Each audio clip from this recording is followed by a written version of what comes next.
This is Kanak Shan Ban Yashar from the GMS Lions Den Camp. First and foremost, I'd like to say Kal Halal La Yahawah, Bahasham, Yahweh Shai, Bahasham, Ha, Rakakadash Ma'amah. Double honors to the elder apostles, great millstone. And salutations to the Archim that are pushing the truth and sincerity and truth throughout the four corners of the earth. And peace and blessings to the men, women, and children that believe in the name of Yahweh, Bahasham, Yahweh Shai. All right, this is it. Proverbs 18:10, it says, the name of the Lord is a strong tower. The righteous runneth into it and is safe. All right. All right. With that being said, like when we're faced with danger, when we're in the faces of danger, that's when Yahweh Shem Yahweh Shai really shows his power and his might.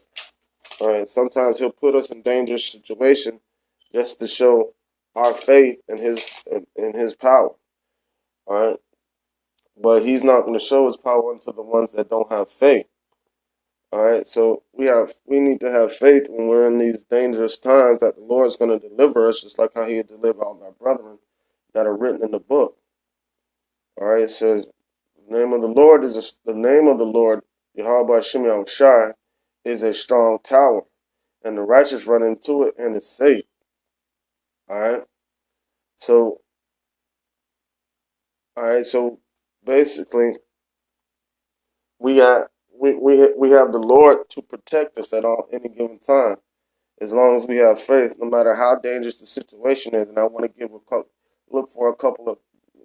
bring out a couple of accounts in the Bible where he does just that. Like he put us in a dangerous situation just to show how powerful he is and deliver us. All right. In fact, let me get the scripture. All right. This is Psalms 34.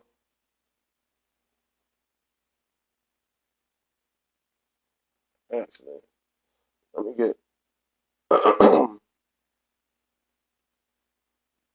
Psalms 34:7. It says, the angels of the Lord encampeth around about them that fear him and deliver them. All right. And we fear and trust in the name of Yahweh Shem Yahweh Shai. All right. It says, O taste and see that the Lord is good. Blessed the man that trusteth in him.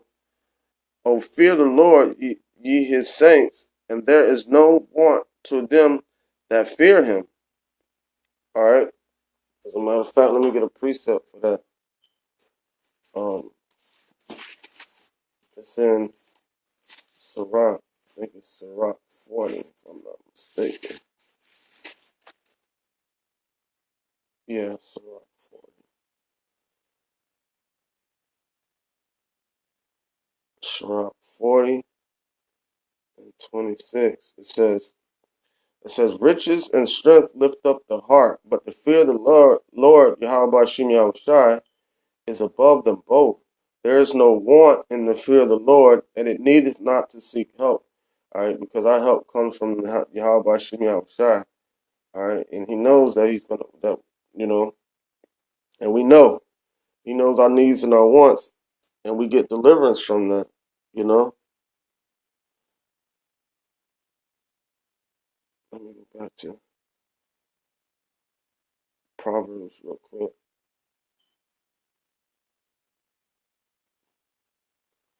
All right. Actually, Psalms. Kind of all over the place. Psalms 34. It says, all right. All right. Psalms 34:9. Back to what? There's no want in the fear of the Lord. It says, Oh, fear the Lord, Yahweh Shem Yahweh Shai, ye his saints. There is no want to them that fear him. So we won't be lacking of anything, All right. It says, the young lions do lack and suffer hunger, but they that seek the Lord shall not want any good thing. And that's just the point. Come, ye children, hearken unto me, and I will teach you the fear of the Lord. All right. What man is he that desireth life and loveth many days many days, that he may see good. All right. So you desire life and want to see many days. You got to do that with having the fear of the Lord and having faith in His word. You know, that's just it. The more faith that we have, the more He's going to test that faith, and the more He's going to show His power. All right, because it's all according to His will, man. All right, this is Psalms 33 and 18. It says, "Behold, the eye of the Lord is upon them that fear Him, upon them that hope in His mercy." All right. And why is His eyes upon them? All right. Because that's what He wants. That's what He delights in. He delights in those that fear. And His eyes are also upon the sinful king, too. But, He's going to, as He shows this forth destruction, He's also going to show forth mercy and salvation to His elect. It says, "Behold, the eyes of the Lord are upon them that fear Him, upon them that hope in His mercy, to deliver their soul from death and to keep them alive in famine." All right. And our faith in his word is what's going to deliver us from death and keep us from famine. Because he said, we shall only behold the destruction and the pestilences with our eyes. We shall not feel none of that. The ones that are of His elect, that really believe in the name of Yahawah Shem Yahushai. All right. It says, "Our soul waiteth for the Lord, Yahawah Shem Yahushai. He is our help and our shield. For our heart shall rejoice in Him, because we have trusted in His holy name. Let Thy mercy, O Lord, be upon us, according as we hope in Thee." All right, and that's what we hope in the name of Yahawah Shem Yahushua, to get deliverance. We don't hope in, like, if you don't have that as a foundation, you're gonna get the chip. You're probably gonna get the chip, because there's not gonna be all hope is gonna be taken off the earth at that time. You ain't gonna have no place else to go for hope. All right. So if you don't have the name of the Lord as your hope for your salvation, you have no choice but to fall to take the chip, which is the mark of the beast, the RFID chip. All right. Or you're gonna trust in yourself to try to live off the land as long as you can. And, eventually you're gonna want to eat. And and if you have no other source of succor, then you're gonna have to rely on whatever is out there. All right, but those that rely on the name of the Lord, man, shall get deliverance, man. Psalms 33 and 20 says, "Our soul waited for the Lord, Yahawah Shem Yahushai. He is our help and our shield. For our heart shall rejoice in Him, because we have trusted in His holy name. Let Thy mercy, O Lord, Yahawah Shem Yahushai, be upon us, according to as we hope in Thee." And that's just it. You have plenty of accounts in the Bible, and I'm gonna get a couple of them that show, when you have the fear of the Lord, what it does. All right. It said there is no want in the fear of the Lord. You have no want for any good thing. All right. I mean, that's like twofold. First of all, because He knows our heart's desires, right? So He'll give unto us in abundance according to His will, things that, we desire in heart, as long as it's a righteous sin. And also, these things of this world, man, we ain't gonna want that. We ain't gonna care about nothing. But the fear of Yahawah Shem Yahushai, and perfecting that fear of Yahawah Shem Yahushai. That's the only thing we're gonna be wanting. That's it. We ain't gonna have any wants for anything else, any type of other desires on this earth. All right. Let me get Daniel chapter 1 to go in some of these accounts of people believing and relying on Yahawah Shem Yahushai. All right.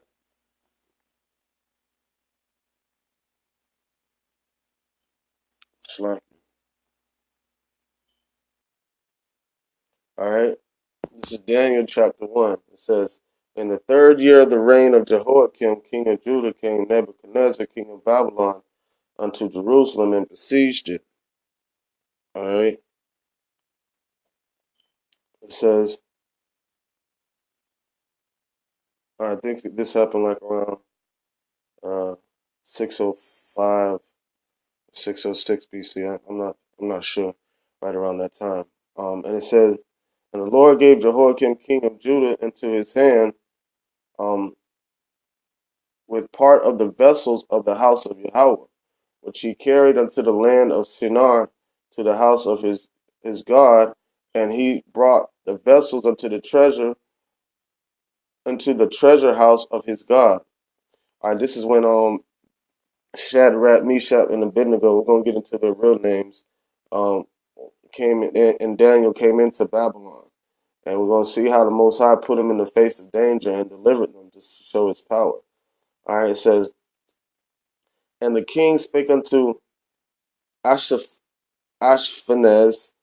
the master of his eunuchs, that he should bring certain of the children of Israel and of the king's seed and of the princes, children in whom was no blemish, but well favored and skillful in all wisdom and cunning and knowledge and understanding science, and such as had ability in them to stand in the king's palace, and whom they might teach the learnings of the tongue of the Chaldeans.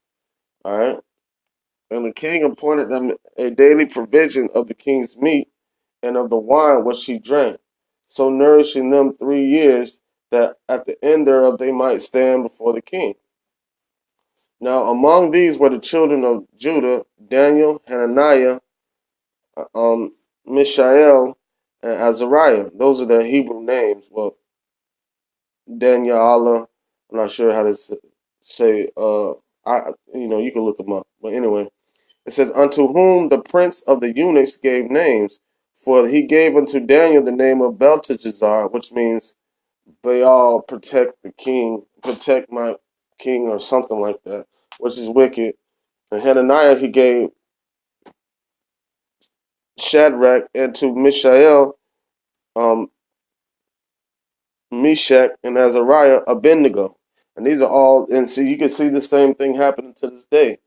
You know, that's why when we get into the truth, we change our names from the slave names to the Hebrew names. And that's a cut on IUIC, because you're still calling upon our Savior from the slave name that was given unto him by the devil, which is the so-called white man. But Daniel proposed in his heart that he would not defile himself with the portion of the king's meat, nor with the wine which he drank. Therefore he requested of the prince of the eunuchs that he might not defile himself. All right, so Daniel and his compadres, his brethren, all right, believed in the name of Yahawah Shem Yahushua, and they weren't willing to defile themselves with the king's meat. And that shows their level of faith. That's a dangerous situation right there, because like if you've been given an honor unto the king, they teach you to take it no matter what, because you insult the king. But they were willing to face the dangers of insulting the king because of the faith that they have in Yahawah Shem Yahushua. All right. Now it says now Yahawah had brought Daniel into favor and tender love with the prince of the eunuch. See, the Most High was putting the spirit for the prince of the eunuch to find favor in Daniel. Okay. It says, and the prince of the eunuchs said unto Daniel, I fear my lord the king, who hath appointed your meat and your drink. For why should he see your faces worse lacking than the children which are of your sort? Then shall ye make me endanger my head to the king. So the prince of the eunuch was like, yo, that's a dangerous thing not to take the portion of the king's meat, man. You know? And that shows that he has no faith in anything but the king, or nothing to believe in but whatever the king says. All right. It says, then said Daniel to Malzar, whom the prince of the eunuchs set over Daniel, Hananiah, Mishael, and Azariah. All right. Prove thy servants, I beseech thee, 10 days, and let them give us pulse to eat and water to drink. Then let our countenance be looked upon from before thee, and the countenance of the children that eat the portions of the king's meat. And as thou seest, deal with thy servants. All right? Because the Most High gives us everything we need here on this earth to keep our bodies, our temples up to par the way it should be. All right? It's up to us to get that understanding of things that we should eat and what we shouldn't eat and how we should eat them. All right? It says, so he considered to them in this matter and proved them 10 days. And at the end of 10 days, their countenance appeared fairer and fatter in the flesh than all the children that which did eat the portions of the king's meat. Thus Malzar took away the portion of their meat and the wine that they should drink, and gave them pulse. And as for these 4 children, Yahweh gave them knowledge and skill and all learning and wisdom. And Daniel had an understanding in all visions and dreams. Okay, that's the point. See, he's showing his power. All right, what is he doing? He's setting up the pride of the eunuchs and the soothsayers of the Chaldeans, and the Magi's and the magicians and all that. The Most High is setting up a playing field for His spirit to go up against their spirit. All right, and the spirit that He put in Daniel and his other compadres. It says, "Now at the end of the days that the king had said he should bring them in, the prince of the eunuchs brought them in before Nebuchadnezzar. And the king communed with them, and among them all were found none like Daniel." Shlakia. Daniel, Hananiah, Mishael, and Azariah. Therefore stood they before the king. All right, and in all matters of wisdom and understanding, the king inquired of them, and he found them 10 times better than all the musicians and astrologers that were in all his realm. All right, and that's the point. All right, so now we go to chapter 2, right? And it says, in the second year of the reign of Nebuchadnezzar, Nebuchadnezzar dreamed dreams. Now this is where it's going to get real heavy, and the Most High is going to really display his power. All right. It says, wherewith his spirit was troubled, and he slept, and his sleep brake from him. Then the king's command to call the musicians and the astrologers and the soothsayers and the Chaldeans for to show the king his dream. So they came and stood before the king.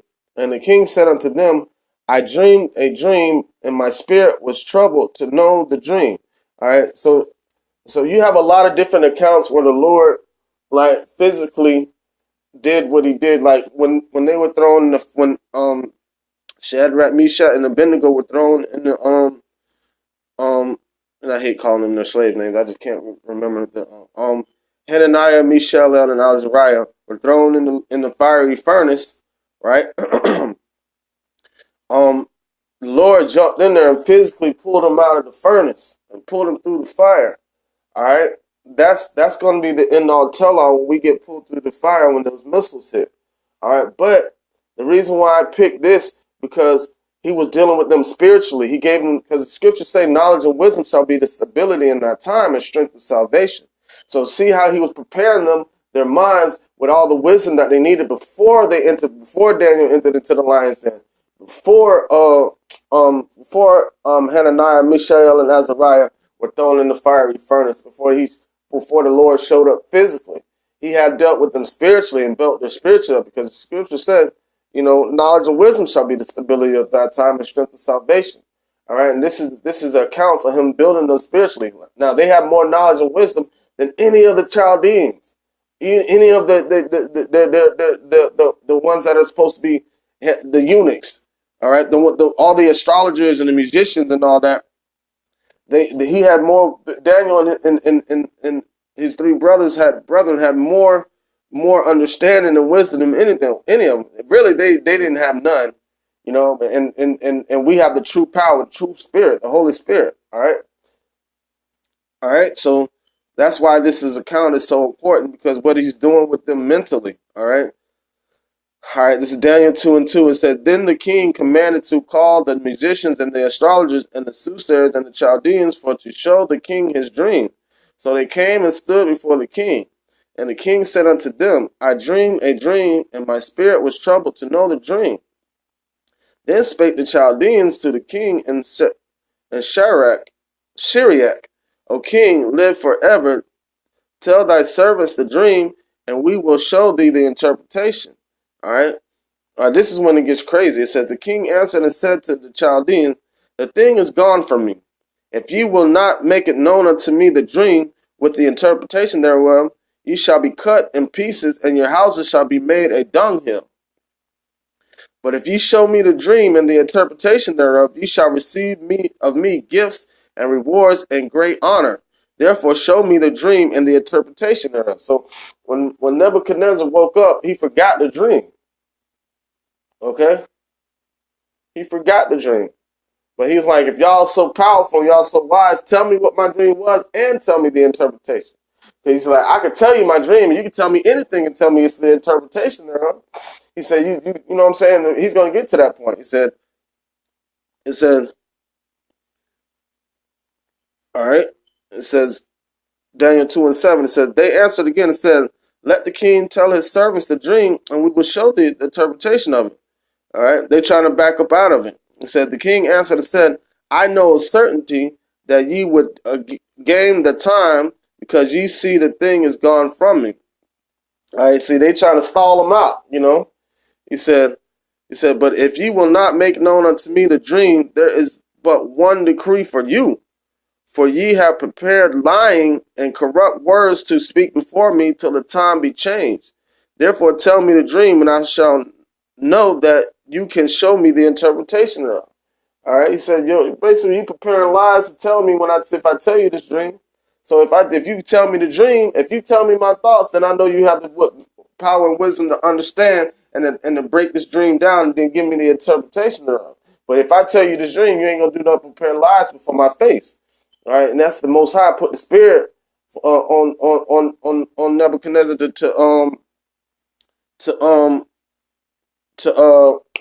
go against the Chaldeans. All right.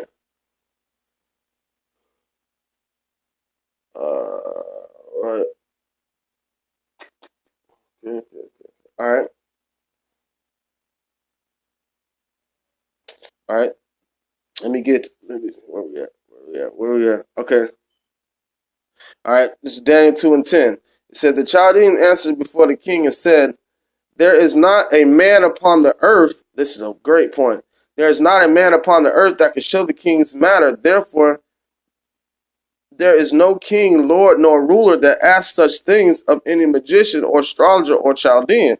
So they're saying ain't nobody on the earth, no God, no king, no nothing that can do this. All right. So what happens when the Most High puts the spirit on Daniel to be able to do this? That shows his power. Okay. It says because they believe there's nobody that can do it. It said it is a rare thing that the king requireth, and there is none other than that can show it before thee. The kings accept the gods whose dwelling is not with flesh. See, and that's the point. Except the gods whose dwelling is with flesh. All right, that's Daniel 2:11. We're gonna stop right there for a second, and I'm gonna go get a couple scriptures. All right, first I'm gonna get Psalms 82. Psalms 82:6. Psalms 82:6. It says, I have said ye are gods, and all of you are the children of the Most High. All right. So we are the gods, you know what I'm saying? But we're in these chains of darkness right now. All right. And the flesh has us around here like mortal men. But we still have that spirit that's within us that comes straight from YAHAWAH Shem Yahushai. All right. And it says, can nobody do with this unless they're not born of the flesh. All right. Real quick, John 1:11, it says, he came unto his own, and his own received him not. But as many as received him, to them gave he power to become the sons of God, even to them that believe on his name, which were born not of blood, nor of the will of the flesh, nor of the will of man, but of Yahawah. All right, and that's what we follow behind the word of Yahawah Shem Yahushua. So we're not born of the will of man or the will of the flesh. When we do the spiritual circumcision, we cut off the flesh of this world, right? We become a new creature born from heaven. And we become physically born from heaven when we come down out of those chariots when New Jerusalem is set up here, all right, on the earth. All right, so let's go back to Daniel 2:11 real quick. It says, It says, it is a rare thing that the king, Daniel 2 and 11, it is a rare thing that the king requireth, and there is none other that can show it before thee, except, it's for the king, except the gods, whose dwelling is not with flesh. All right. It says, for this cause the king was very angry and very furious and commanded to destroy all the wise men of Babylon. All right, so you forget, all right, Daniel, Hananiah, Mishael, and Azariah were part of those wise men of Babylon. All right, it says, and the decree went forth that the wise men should be slain, and they sought Daniel and his fellows to be slain. Then Daniel answered with counsel and said, counsel and wisdom to Arioch, the king, the captain of the king's guard, which was gone forth to slay the wise men of Babylon. He answered and said to Arioch, the king's captain, why is the decree so hasty from the king? Then Arioch made the thing known to Daniel. Then Daniel went and desired of the king that he would give him time, that he would show the king the interpretation. All right. It says, then Daniel went to his house and made the thing known to Hananiah, Mishael, and Azariah, his companions, that they would desire mercies of the Yahawah, of the power of heaven, Yahweh Shai, concerning the secrets. All right? The secrets. So they prayed to Yahweh to reveal him the secrets, right? We get Amos 3:7. It says, surely the Lord will do nothing but reveal his secrets unto his servants, the prophets. All right. And that's just the point. I just want to bring that out real quick before we go back to this. All right. Because that's the point, man. He required of them to pray to Yahweh Shai for him to reveal the secrets. And that's what we're going to have to do in our times of salvation. All right. Let me go Daniel 2 and let me see, 18. All right, it says Daniel 2 and 18 that they would desire mercies of the power of the heaven, Yahweh Shai, concerning the secret that Daniel and his fellows should not perish with the rest of the wise men of Babylon. Then was the secret revealed unto Daniel in a night vision. Then Daniel blessed the power of the heaven, Yahweh Shai. Daniel answered and said, blessed be the name of Yahweh Ba'ashim Yahushai forever and ever, for wisdom and might are his. And that's the point. And he said, if anybody asks wisdom, if anybody requires wisdom, ask from the Most High that give it to it liberally, roughly paraphrasing. All right. All right, it says, and he changed the times, and he changeth the times and the seasons. He removeth kings and set up kings. He giveth wisdom unto the wise, and knowledge to them that know understanding. He revealeth the deep and the deep and the secret things. He knoweth what is in darkness, and the light dwelleth with him. All right, and that's just it. I thank thee and praise thee, O thou power of my fathers, who hath given me wisdom and might, and has made known unto me now what we desire of thee. For thou hast now made known unto me the king's matter.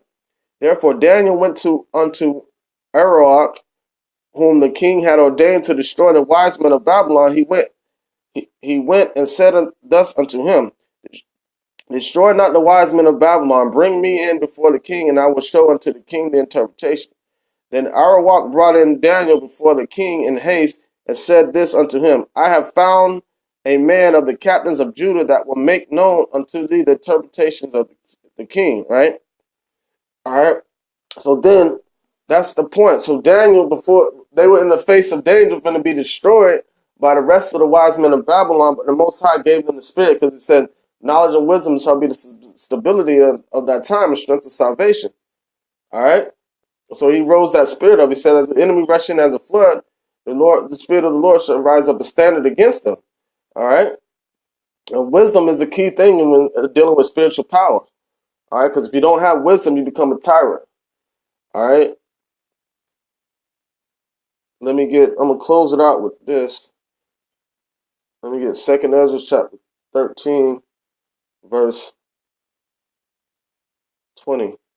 It says, yet it is easier for him that is in danger to come into these things than to pass away as a cloud out of this world, and not to see the things which things that happen in the last days. And he answered unto me and said, the interpretation. This is when Second Ezra chapter 13, when YAHAWAH shows up in the midst of World War III, all right, to blow Esau and his armies up, all right, and deliver the ones that are in danger, all right.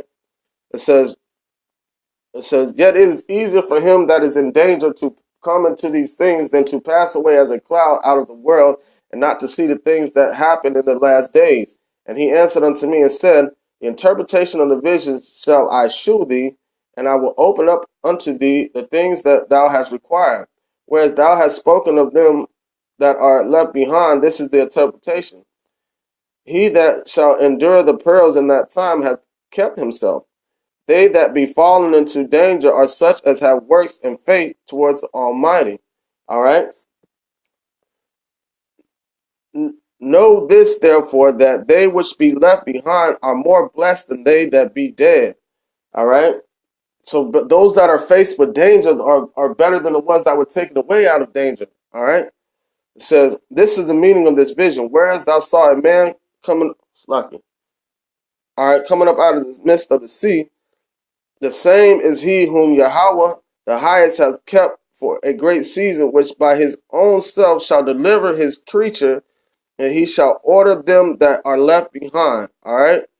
And that's just it, man. So those that are left behind are faced in the sight of danger, man. All right, the name of the Lord is going to be that strong tower for them, and he's going to use those individuals to show his power. With that being said, I want to give all glory and praise to Yahawah, Bahasham, Yahweh Shai, Bahasham, Ha, Rakakadash, Ma'amach. Double honors to the elder apostles of Great Millstone, and salutations to the archon that are pushing this truth and sincerity and truth throughout the four corners of the earth. And peace and blessings to the men, women, and children that believe in the name of Yahweh Bashem Yahweh Shai. All right, shalom.